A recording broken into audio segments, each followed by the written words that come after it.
Natagpuan at na-recover na labi ni Captain Jesus Bahinting ang piloto na sinaki-aeroplano ni DILG Secretary Jesse Robredo. Eksklusibong nakakuha ang GMA News ng aktual na video ng pag-angat sa cockpit ng eroplano mula sa ilalim ng tubig. At mula sa Masbate, saksi si Maki Pulido. Ito ang aktual na video ng pag-aangat sa cockpit ng eroplanong sinakyan ni DILG Secretary Jesse Robredo. Plano ng mga diver na iangat ang bahagi ng eroplano sa pag-asang ma-recover ang mga pilotong si Captain Jesus Bahinting at ang Nepalese co-pilot na si Kshitij Chan.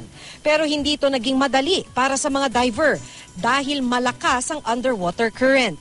Tinalian ang cockpit at dahan-dahang inangat hanggang madala sa lalim na 60 talampakan. At nang may ahon na ang cockpit pasado alas 6 ng gabi, namataan ng isang bangkay na nasa kanang bahagi nito.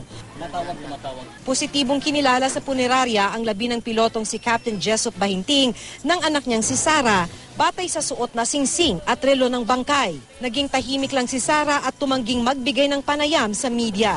Kilalang bihasang piloto si Bahinting na siya pang ang CEO at chief pilot ng Aviatur. Sa ngayon, hindi pa natatagpuan ang co-pilot na si Chan, pero umaasa ang kanyang pamilya na matatagpuan din siya. Ang mismong paghahanap at pag-angat sa plane wreckage naging pahirapan. Pasado alas 10 nga ng umaga kanina, sinuspindi ang pagsisid dahil malakas ang underwater current. Nang sumisid naman pasado alauna na ng hapon, nagkabuhol-buhol ang mooring line o lubid, kaya umahong muli ang mga technical diver. Sa muling pagsisid alas 3 ng hapon naman, natalian sa wakas ang eroplano pero lumuwag ng inaangat na ito. Mabuti na lang at hindi bumalik sa seabed ang eroplano dahil sa naitaling lubid kahapon ng German diver na si Danny Brumbach bago maaksidente at magka-decompression sickness. The troop save our day.